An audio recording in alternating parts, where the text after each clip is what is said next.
ভঞ্জানেব আত্মা কীর্তন বিপাকম হৃদভাগ বিকোপভীর বিধান নমস্তে জীবতে য মুক্তি পদ সদায় ভাগ। যে ভক্ত ঈশ্বরের নিমিত্তে নিজের যে কর্মফল আছে, আমাদের ভালো কর্মফল এবং খারাপ কর্মফল, দুটি কর্মফল, তাই না?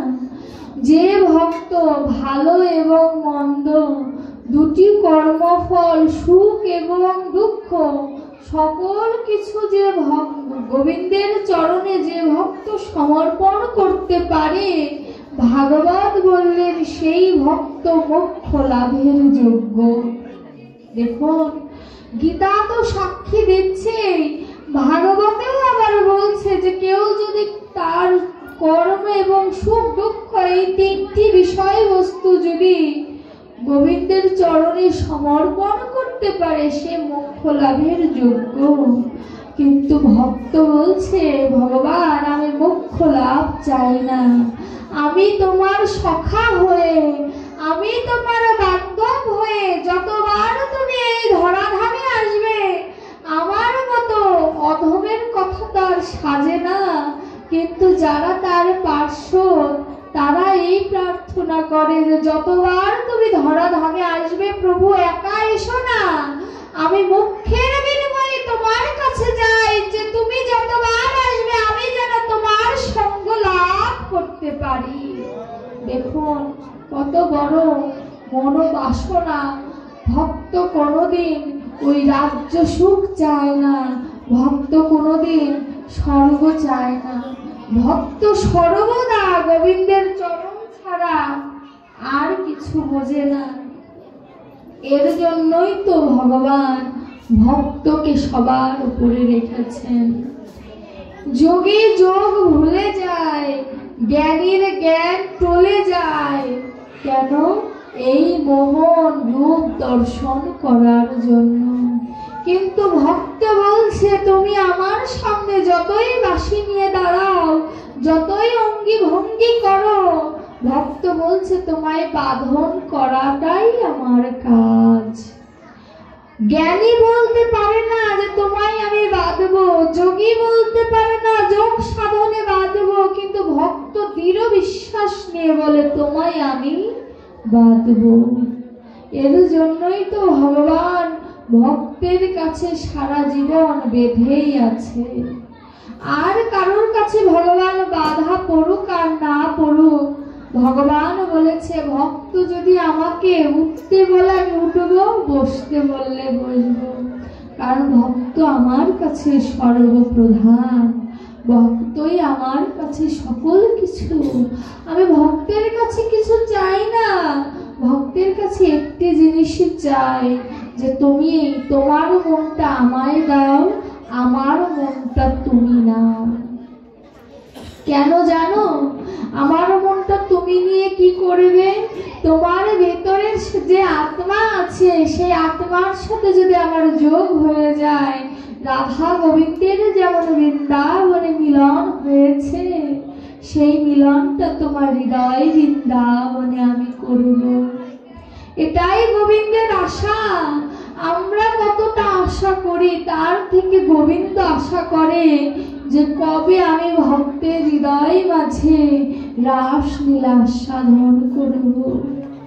দেখুন, এর জন্যই ভগবান বলেছে যে ভক্ত তুমি আমাকে স্মরণ করো, আর কিছু তোমায় করতে হবে না। আচ্ছা, ভক্ত চিনব কেমন করে? প্রশ্ন আসতে পারে যে ভক্তের যে তো গুণগান করছে ভাগবত, ভক্ত চিনব কেমন করে? ভক্ত চিনার উপায় কি? সন্ত শিরোমণি ভক্ত কবি সকলেই কম বেশি তার নাম জানেন। তিনি একবার চিন্তা করলেন যে তিনি তার বাগানে মরা বৃক্ষ রোপণ করবে। যে সাধুর চরণ ধোয়া জল যে গাছে দেওয়াতে যে গাছটি জীবিত হবে, বুঝবো যে সেই সাধু সেই প্রকৃত ভক্ত। এখনো ভক্ত কবির তিনি প্রতিদিন সাধুদের চরণ ধৌত করেন, চরণ ধৌত জল দিয়ে গাছের গোড়ায় ঢালে, কিন্তু কোনো গাছই আর সজাগ হয় না, সজীব হয় না। এমন করতে করতে একদিন এক সাধু বাবাজি আসলেন।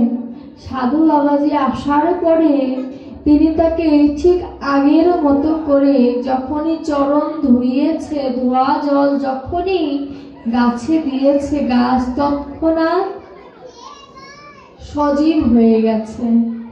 যখনই সজীব হয়ে গেছে, মরা গাছ যখন প্রাণ ফিরেছে, তখন বললেন যে তুমি যেহেতু মরা গাছে প্রাণ সঞ্চার করতে পেরেছো, আমার মতো অজ্ঞান দেহতেও তুমি প্রাণ সঞ্চার করতে পারবে। তখন সেই ভক্ত জিজ্ঞাসা করলেন যে কবির, তুমি কিভাবে বুঝলে যে আমি প্রকৃত সাধু? তখন কবির খুলে বললেন যে বাবা, আমি প্রতিদিন সাধুর চরণ ধোয়া জল গাছে দিতাম, কোনো গাছে সজীব হতো না, কিন্তু যখনই তোমার চরণ ধোয়া জল দিয়েছি, আমার গাছ তখন সজীব হয়ে গেছে। তখন ও কবিরকে জিজ্ঞাসা করছে, তার মানে তুমি মানছো যে ওরা কেউ সাধু না, আমি একা সাধু? বলছে প্রমাণ তো তাই বলে। তোমার কোনোদিন ক্ষমা হবে না, আমি তোমায় দীক্ষা দেব না। কেন? কারণ তুমি ওদেরকে সাধু বলে গণ্য করনি, এটাই তোমার অপরাধ। অনেক সময় অনেক সাধুরা আছে যারা দিব্য নয়নে সকল কিছু দেখতে পারে, তারা নিজের যে গুণ প্রকাশ করে না। কার কাছে প্রকাশ করে? সরল ভক্তের কাছে প্রকাশ করে, চতুর ভক্তের কাছে কোনোদিন প্রকাশ করে না। তো এমনও তো হতে পারে তাদের মধ্যে কোনো দিব্য জ্যোতি সম্পন্ন কোনো ভক্ত ছিল। তোমায় যদি আমি দীক্ষা দেই, তোমার সকল পাপ আমাকে গ্রহণ করতে হবে, আমার নিজের খুঁটিরই জন্যে। তোমায় আমি পার করব কেমন করে? তোমার একার পাপের জোরেই আমার নৌকা ডুবে, পাপ আমি যদি নেই, আমারই তো উদ্ধার হবে না, তোমায় উদ্ধার করব কেমন করে? এর জন্য ও সাধু না, এই জ্ঞান ভেতরে আনা যাবে না। মনেরটা মনেই রাখতে হবে। আপনি যদি বুঝতে পারেন যে আমি যার সাথে চলছি সে সাধু না, এটা ব্যক্ত করা যাবে না। মনের ভিতরে মনকে বুঝ দিতে হবে যে আমি যা ভাবছি তা অন্যায় করছি। কারণ কে বলতে পারে কখন কে আপনার জীবনে পরীক্ষা নিতে এসেছে? বলা যাবে না।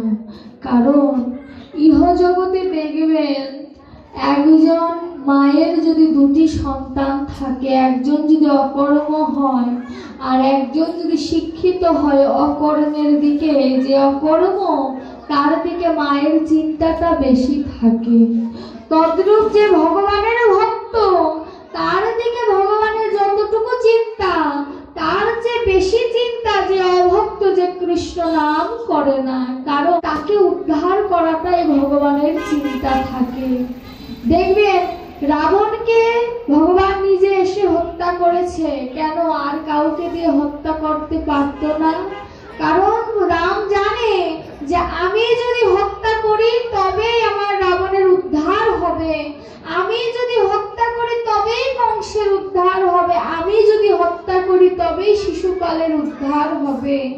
হত্যা করার মধ্যেও ভগবান আশীর্বাদ করে গিয়েছেন। এর জন্য ভগবানকে ডাকতে হবে এমন ভাবে যে ভগবান, তুমি আমার বন্ধু হয়ে যদি না আসো, আমার শত্রু হয়ে আসো, তবু তুমি আমায় উদ্ধার করো। এটাই যদি কোনো ভক্তের জ্ঞান থাকে, এটাই যদি ভক্তের হৃদয়ের বাসনা থাকে, ভগবান তার কাছ থেকে কোনোদিন দূরে থাকতে পারে না। এর জন্য ভগবানের নামটা কেমন করে শুনবো? ভাগবতে বলছে গাঢ় কর্ণে নতান্ন, গাঢ় কর্ণে শুনতে হবে। গাঢ় কর্ণে বলতে আমি বাস্তব জগতের যদি উদাহরণ দেই, আপনাদের আগে সিনেমা থিয়েটারে অনেকে সিনেমা দেখেছেন না? 20 বছর আগের সিনেমা যদি আপনাদের জিজ্ঞাসা করি বলতে পারবেন। কেন? গাঢ় কর্ণে মনোযোগ দিয়ে শুনেছেন। কিন্তু আমি কিছুক্ষণ আগে ভাগবত শব্দের অর্থ বলেছি, কজন পারবেন? হাত তুলেন তো যে আমি একটি অর্থ পারবো, ভা শব্দের অর্থ পারবে। একজন আছে? নেই। এটাই হচ্ছে জীবের দশা। সিনেমা হলে যে সিনেমা যা শুনছি, 20 বছর কেন 100 বছর পরেও যদি জিজ্ঞাসা করি ভালো করে বলতে পারবো। আমার মায়েরা নাটক সিরিয়াল আরো ভালো বলতে পারবে। কিন্তু ভাগবত আসরে আমি বিল্বমঙ্গলজি, গোপীনাথজি, আমাদের মতো পাঠকরা যাই বলি না কেন, এখান থেকে বাহিরে যাব মনে নেই। এটাই হচ্ছে কলির প্রভাব। এই কলির প্রভাবকে কবে দূর করতে পারবো? যেদিন আমার ভিতরে চৈতন্য সত্তার উদয় হবে, যেই দিন আমার গৌর হরি এই দেহটাকে একটু কৃপা করবে। তিনি কৃপা করার জন্য বসেই আছে, কিন্তু আমি তো কৃপা নিতে চাচ্ছি না। গৌর হরি দুহাত তুলে বলছে যে একবার কৃষ্ণ কহ, একবার মধুর কৃষ্ণ নাম কহ, একবার জয় ধরি হলো ধরি নাও।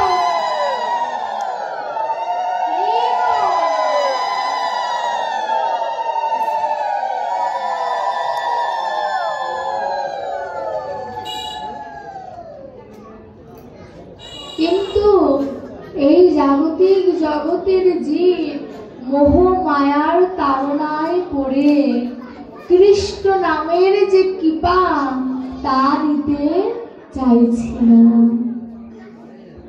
ভক্ত অভক্ত দুটি নিয়েই আমার এই মানব জাতি। ভক্তটা কেমন? ভক্ত হচ্ছে ঘি স্বরূপ, আর তার ভিতরের পলতেটা হচ্ছে আমার ভগবান স্বরূপ। আর এই যে জ্ঞানের যে আলো, এটাই হচ্ছে এই যে গ্যাস লাইটের আলোর স্বরূপ। চিন্তা করুন, একটি ঘরও যদি অন্ধকার থাকে, সামান্য একটি মোমবাতির আলোতে ঘরটা আলোকিত হয়ে যায়। আমার গোবিন্দের তাহলে কতটা আলো! সেই আলোই কেন আমার হৃদয়টা আলোকিত হচ্ছে না? তিনি তো বলছে যে আমার হৃদয়ে তিনি 10 আঙ্গুল জায়গা নিয়ে অবস্থান করছে। তাহলে কেন আমার হৃদয়টা আলোকিত হচ্ছে না? ভগবান বললেন আলোকিত হবে কেমন করে? এই মোমবাতির উপরে যদি আপনি একটি গ্লাস দিয়ে ঢেকে দেন, তাহলে এই মোমবাতির আলো আর প্রসারণ করতে পারবে? তদ্রূপ মায়া দ্বারা আমার এই গোবিন্দকে এমন ভাবে আবরণ করা আছে যে আমার গোবিন্দ তার কিরণ দিতে চাইলে কি হবে, কিন্তু মায়া তা দিতে দিচ্ছে না। মায়া কেমন জিনিস জানেন?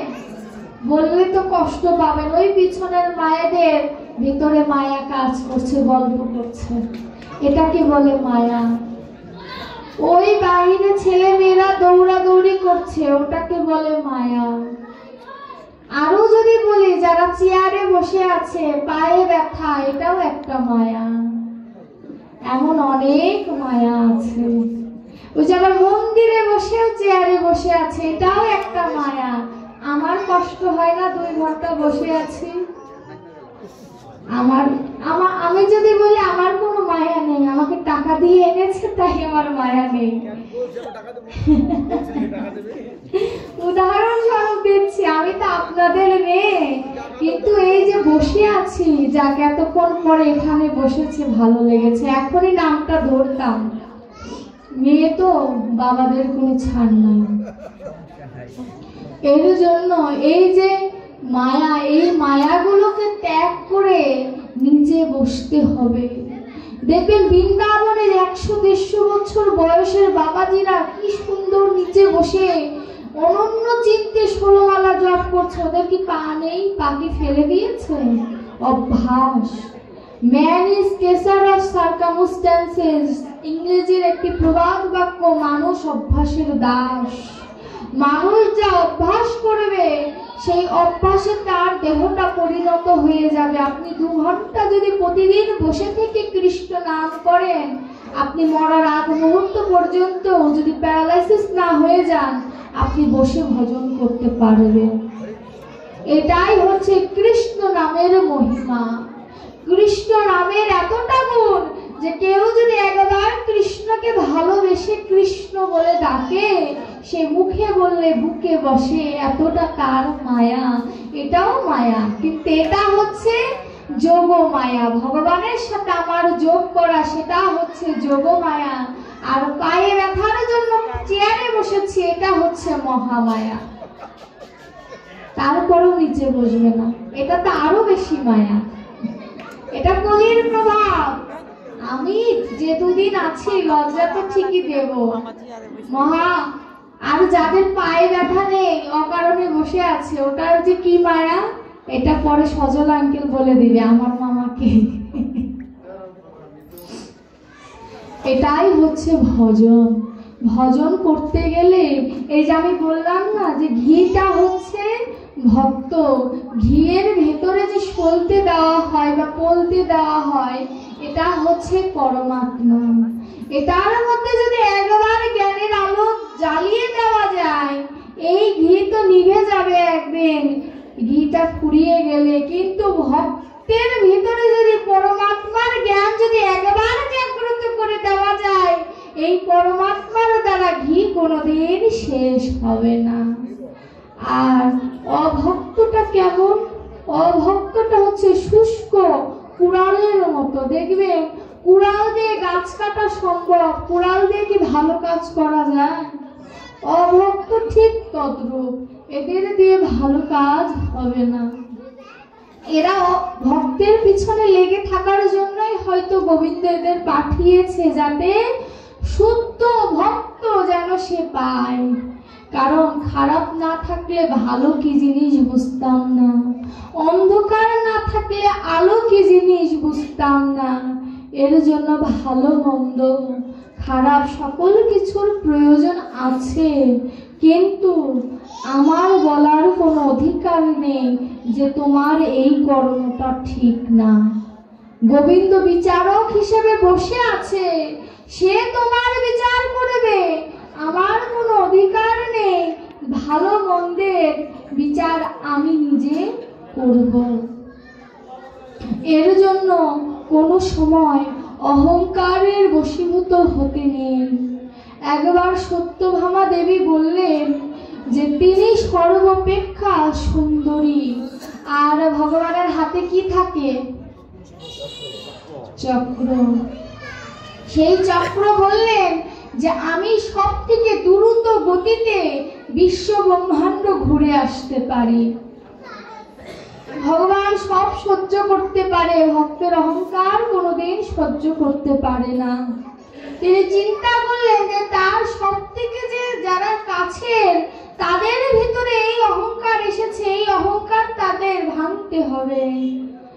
তিনি চক্রকে বললেন যে আমার যে হনুমান দ্বারকা যুগে তো ভগবান শ্রীকৃষ্ণ, হনুমান তো অমর, তার কোনো মৃত্যু নেই। তিনি চক্রকে বললেন তুমি হনুমানের কাছে যেয়ে বলো শ্রীকৃষ্ণ তোমাকে প্রাসাদে আসতে বলেছে, দ্বারকায় আসতে বলেছে।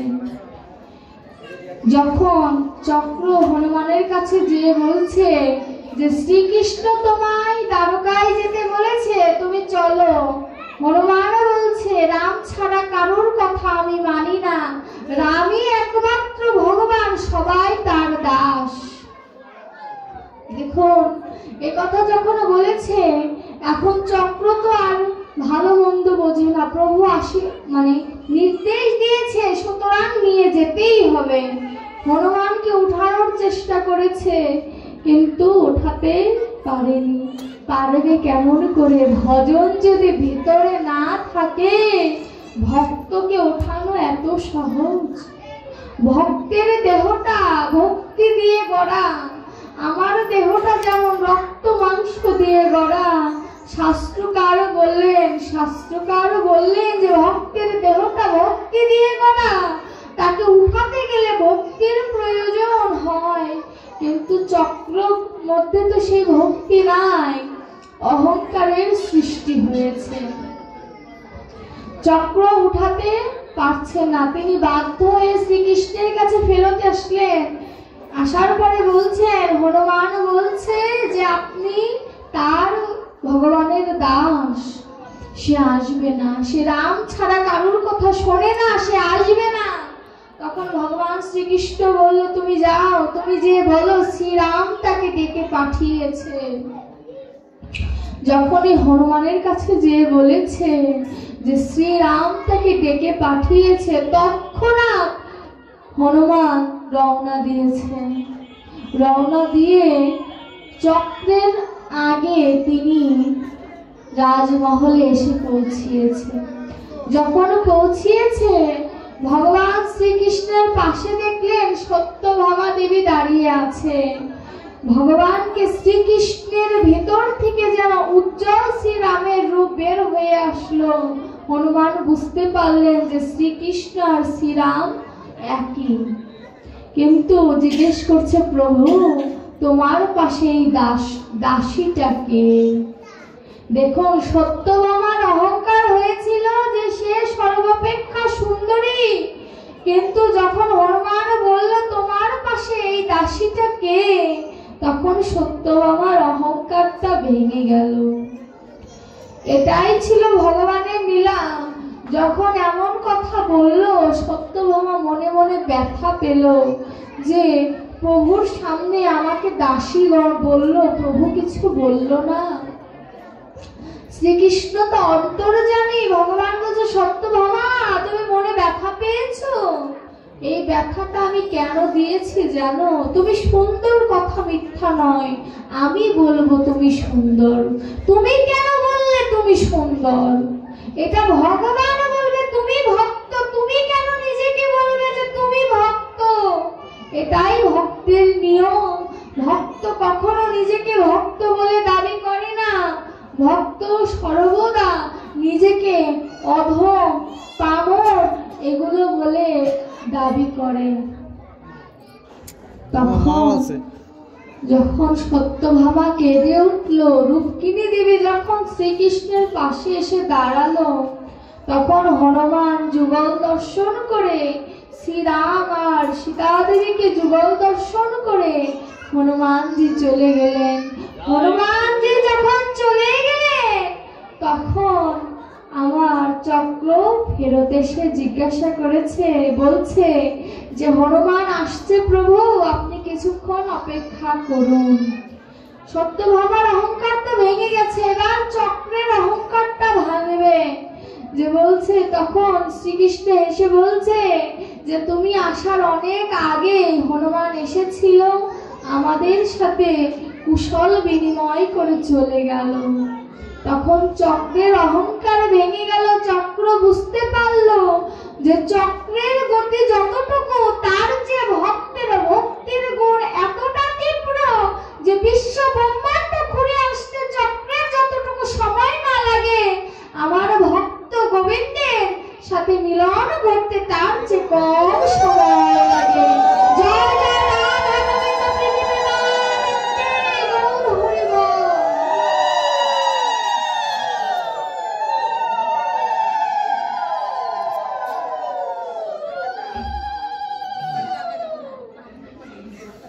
এটাই হচ্ছে ভগবান আর ভক্তের ভালোবাসা।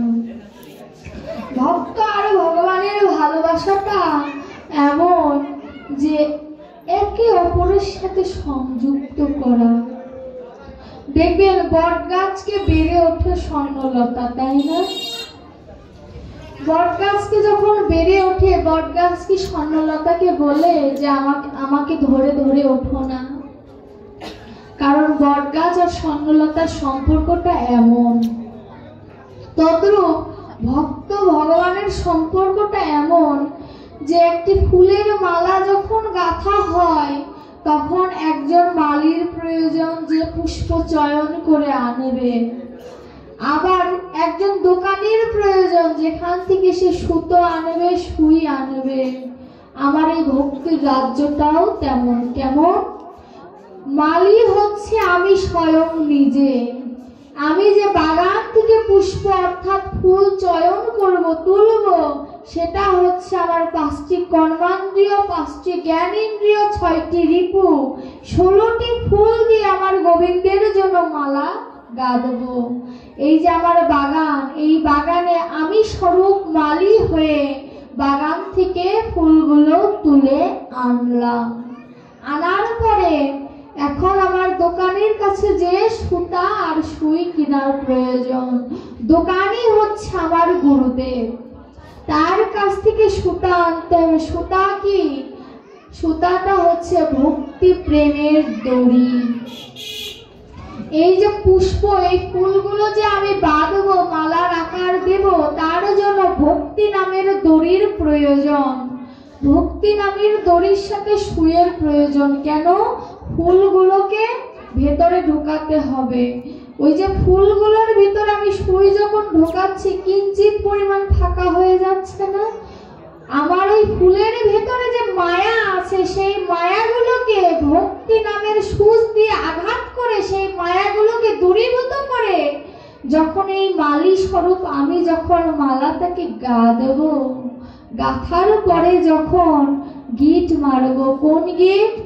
ভক্ত ভগবানের মিলন ঘটানোর জন্য একটি হৃদয়ের মধ্যে গীতের প্রয়োজন। সেই গীত হচ্ছে রাধা গোবিন্দের মিলিত গীত। এই গীতটা যখন মারতে পারব, মারার পরে গুরু গোবিন্দকে স্মরণ করে যখন আমার গোবিন্দের গলে পরিধান করাতে পারব, তখন আমার এই মানব জন্মের সার্থকতা। এই মানব জন্মটাকে সার্থক করতে হলে আমার এই ষড়রিপুকে আগে বশীভূত করতে হবে। গীতাই বলছে যে সবকিছু বশীভূত করা গেলেও ষড়রিপুকে বশীভূত করা যায় না। কোনো সাধুরা পর্যন্ত পারেনি। কেন পারেনি? কারণ গোবিন্দকে পেতে গেলে ষড়রিপুর প্রয়োজন আছে। কাম, কামনা, ক্রোধ, বাসনা যদি নাই থাকে, আমি গোবিন্দকে পাবো কেমন করে? কৃষ্ণ প্রেমের যে কাম, সেটাও গোবিন্দের প্রীতি ভালোবাসার কাম। জাগতিক জগতের যে কাম, এটা ইন্দ্রিয় স্বরূপ কাম। এই ইন্দ্রিয় কামনাকে যদি কেউ দূরীভূত করতে পারে, তবে সে কৃষ্ণ প্রেমের কামনায় ডুব দিতে পারে। এই ভজনের নদীতে যদি কেউ একবার ডুব দিয়ে ওই পুষ্প চয়ন করে আমার গোবিন্দের যদি চরণে কেউ দেয়, আর নয়ন জলের দ্বারা যদি আমার গোবিন্দের চরণ যদি কেউ একবার ধৌত করে বলতে পারে, প্রভু অন্যের তো অনেকই আছে, আমার শুধু তুমি। ফুল নাও, মাণিক্য নাও, আঁচলে রাখিলে রও, ফুল নাও কেশে করি বেশ, যদি নারী না করি তো বিধি, তোমা হেন গুণনিধি, ফিরাইতাম দেশে দেশ। রাধারানীর আকুল নিবেদন ছিল যে প্রভু নারী কুলে যে জন্ম দিলে কলঙ্কিনী হয়ে গেলাম, প্রভু আর নারী কুলে জন্ম দিও না। দেখুন, এর জন্য গৌর তার পার্শ্বদের নারীর কোনো জায়গা দেয়নি। সকল পার্শ্বদী পুরুষ দেহ ধারণ করে আছে একমাত্র রাধারানীর কথা রক্ষা করার জন্য। ভগবান তার ভক্তকে কত ভালোবাসে, একবার চিন্তা করুন যে তার ভক্তের জন্য তিনি সকল কিছু ত্যাগ দিতে পর্যন্ত প্রস্তুত। তিনি শুধু ভক্তের ভালোবাসাটা চায়, আর ভগবান চায় না। নরোত্তম দাস ঠাকুর বললেন, যে মন্দিরে দেব নাই রাজা কহে রসে, দেব নাই হে সন্ন্যাসী নাস্তিকের মতো কহ। নরোত্তম দাস ঠাকুর বলছে যে মন্দিরে কোনো দেবতা নাই। রাজা ক্রোধান্বিত হয়ে বলছে, নাস্তিকের মতো কথা বলো, মন্দিরে আমি ভগবান দেখতে পাচ্ছি, তুমি সাধু হয়ে দেখতে পাচ্ছ না। নরোত্তম দাস বলছে, রত্ন সিংহাসনের দীপেতে রত্ন বিগ্রহ শূন্য তাহা, ঐশ্বর্য যদি থাকে তাহায়, ভক্তি থাকে না কবু তাহায়। অর্থাৎ রত্ন দিয়ে তুমি সিংহাসন সাজিয়ে গোবিন্দকে রেখেছো, কিন্তু ভক্তি তার ভিতরে নাই। নরোত্তম ঠাকুর বলছে তাহার ভিতরে আমার গোবিন্দ থাকে না। আমার গোবিন্দ কোথায় থাকে জানো?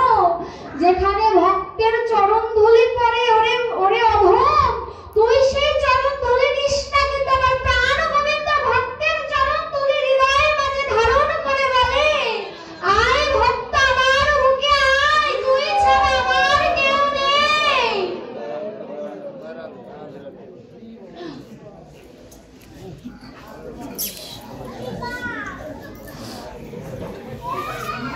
ভগবান তার ভক্তকে এত ভালোবাসে। এই পতিত পাবনকে, তিনি যে পতিত পাবন, তিনি পতিতকে উদ্ধার করার জন্য এসেছে, কিন্তু তাকে আমরা ডাকি না। কত অহংকার, লোভ লালসায় মত্ত হয়ে আছি। একবার চিন্তা করে দেখেছি যে আজ যে আমি এখানে বসে আছি, কাল আমি এখানে থাকবো কিনা? নাও থাকতে পারি। আজ আসার সময় আমার যেখানে বাসা, সেখান থেকে আমার মামার বাসার থেকে আসার পথে একজনের লাশ নিয়ে এসেছে। আমি এগুলো দেখতে পারি না, যদিও আমি ডাক্তারি লাইনে পড়ি, কিন্তু আমি এগুলো দেখলে আমার কষ্ট হয়। কেন জানেন? ওই লাশের দিকে তাকালে একটি কথাই মনে আসে যে ওই লাশটা আমাকে জানিয়ে দিচ্ছে প্রস্তুতি নাও। ওই লাশটা আমাকে জানিয়ে দিচ্ছে যে তোমার ভিতরে কি প্রস্তুতি আছে? যদি না থাকে প্রস্তুতি নাও, কালকের সূর্যটা তো তুমি নাও দেখতে পারো।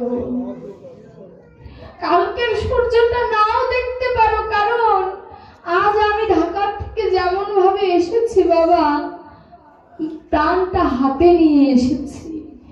আশেপাশ দিয়ে রাস্তায় ভাঙচুর হচ্ছে, আগুন দিচ্ছে, খালি গোবিন্দকে বললাম, গোবিন্দ তোমার নাম নিয়ে ঘরের বাহির হলাম, তুমি যা করো হে, আমার ধরম করম তোমার ওই রাঙা চরণ, তুমি যা করো, তবু যেন ভক্তের হৃদয়ে ব্যথা না লাগে।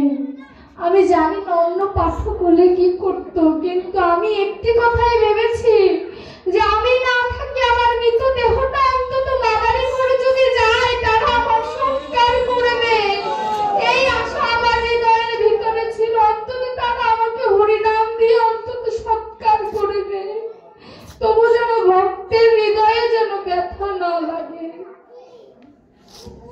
ওই মৃত দেহটা দেখে হৃদয়ে আসলো যে প্রভু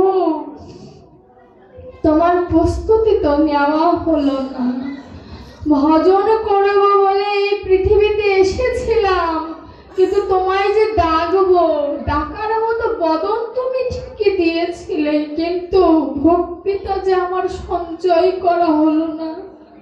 ওই ভক্তি যদি সঞ্চয় না করতে পারি, তবে তোমায় ডাকবো কেমন করে? দেখবে একটি সন্তান যদি তার মা হারিয়ে ফেলে, সেই সন্তান কিন্তু তার যে মনের যন্ত্রণা, সেই মনের যন্ত্রণা কাউকে বলতে পারে না। কেন জানেন? এই পৃথিবীতে ভগবানের পরে যদি কোনো বান্ধব থেকে থাকে, সেটা হচ্ছে মা। তার মতো সহধর্মিনী কেন, আরো কোনো বন্ধু বান্ধব থাকলেও বুঝবে বাবা, বুঝবে না। আসলে যার মা নেই সেই যন্ত্রণাটা অনুভব করে, যে মা না থাকার যে বেদনা। একবার চিন্তা করুন যে এই দেহেতে যেদিন প্রাণ নিয়ে এই ধরাধামে এসেছি, আমার পরম পিতার সাথে তো ততদিন আর সাক্ষাৎকার হয়নি। 7 মাসের সময় যে গোবিন্দের সাথে দেখা হয়েছে, তারপর থেকে তো এই পর্যন্ত আমার পরম পিতার সাথে দেখা হয়নি। একবার চিন্তা করুন যে আমার পরম পিতা এই অভাগা সন্তানের জন্য কত আকুল কণ্ঠে কাঁদছেন, যে হে সন্তান, তুই কি আমায় একবারও ডাকবি না? একবারও কি আমায় ভালোবাসবি না? আমার শাস্ত্রকারও বললেন যে হে ভগবান, তুমি একবার আমার এই দেহের মাঝে একবার আসো। আসলে আমি কি করব জানো? একটু আগে বললাম না যে 16টি কুসুম দিয়ে আমি মালা তৈরি করব, কিন্তু জানো প্রভু, মালা তৈরি করার আগে আমার আয়ু বেলাটা যে শেষ হয়ে গেল। তুমি একটু খানিকে দাঁড়াও, তুমি আমার সামনে একটু খানিকে দাঁড়াও। আমি মালা তো তৈরি করতে পারিনি, ওই কুসুম দিয়ে, ওই ফুল দিয়ে অন্তত তোমার চরণ দুটো ঢাকলে যদি একটু আমার উদ্ধার হয় বাবা। তুমি একটু খানিক দাঁড়াও, শূন্য হাতে তোমায় বরণ করবো ভাবছো? আমার নয়ন হবে আরতি প্রদীপ, ওই প্রদীপে তোমায় বরণ করবো। তুমি একবার আমার সামনে যুগল হয়ে দাঁড়াও। ভাবছো তোমায় আমি কি দান করব? আমার এই দেহটাই তোমায় দান করে দেব প্রভু, তুমি একবার গ্রহণ করো। যেদিন দেহে প্রাণ থাকবে না প্রভু, সেদিন আমার মাথার কাছে তুলসীর গাছ লাগিয়ে দেবে। তুলসী মা সেদিন কেঁদে কেঁদে বলবে যে এই ভক্তের উদ্ধার করো। একবার চিন্তা করে দেখেছেন যে তুলসী মাকে কণ্ঠে ধারণ করলাম না লজ্জায়, সেই তুলসী মাই আমার শেষ জীবনের সাথী হবে। যে গীতাকে লাল কাপড়ে পেঁচিয়ে রাখলাম, কোনোদিন পড়লাম না, সেই গীতাই আমার বুকে রাখা হবে।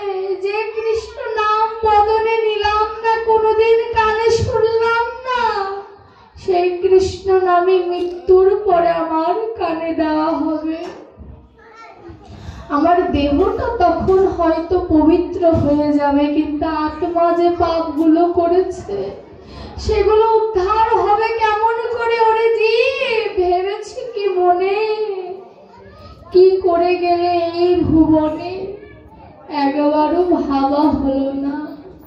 এই ভজনটা, এই ভাবনাটা যখন আসবে হৃদয়ের মাঝে, তখনই এই দেহের সার্থকতা। বয়স কখনো কারোর জন্য থেমে থাকে না। মৃত্যুটা এখন এমন একটি বিষয় হয়ে দাঁড়িয়েছে যে কখন কার মৃত্যু, কখন কোন অবস্থায় বসে আছে কিচ্ছু বলা যাবে না। একটি 2-3 বছরের শিশু জলে ডুবে মারা যাচ্ছে, তার কি মারা যাওয়ার কথা? এটা তার কর্মফল। তার বাবা মা কি জানতো যে তার সন্তান ওইভাবে মৃত্যুবরণ করবে? যদি জানতো তাহলে কি তার সন্তানকে কখনো জলে যেতে দিত? এটাই তার কর্মফল। তার আয়ুটাই ছিল ওইটুকু। এই আয়ুর কথা তো কেউ বলতে পারে না। গোবিন্দ কবে নীলা সংবরণ করবে, গোবিন্দ নিজেও জানতেন না কবে নীলা সংবরণ করবেন। এর জন্য ভজন করে যখন রাত্রে ঘুমাবেন, তখন গোবিন্দকে স্মরণ করে ঘুমাতে হয়। এই কারণে সকালটা যদি আর ভাগ্যে না হয়, যদি ভাগ্যে না হয়, অন্তত গোবিন্দকে এইটুকু তো বলতে পারবো যে হে গোবিন্দ, তোমার নামটা স্মরণ করে শয়নে গিয়েছিলাম। একটু হলেও গোবিন্দ চিন্তা করবে যে আমায় ক্ষমা করা যায় কিনা। আরো যদি কিছুই না করি, গোবিন্দ যদি আমায় জিজ্ঞাসা করে যে তোমার দেহের তো কোনো কমতি রাখিনি, তাহলে তুমি কেন আমায় ভজন করতে কমতি রাখলে? এর কোনো উত্তর আছে? যে সাজের প্রয়োজন ছিল না, সেই সাজের আজ কত আয়োজন। কিন্তু কৃষ্ণ সাজের, যে সাজের প্রয়োজন ছিল, সেই সাজের কোনো আয়োজন নাই। এর জন্য ভজন করতে হলে সব থেকে উত্তম সময় হচ্ছে বাল্যকাল থেকে শুরু করা। কারণ ভজনের পথটা অনেক বড়। শেষ বয়সে পাড়ি দিতে পারবো কিনা তার জানা নাই, কিন্তু বাল্য বয়স থেকে যদি ভজনে অগ্রসর হই, আজ না হোক কাল অবশ্যই গোবিন্দের কাছে যাওয়ার সম্ভাবনা আছে।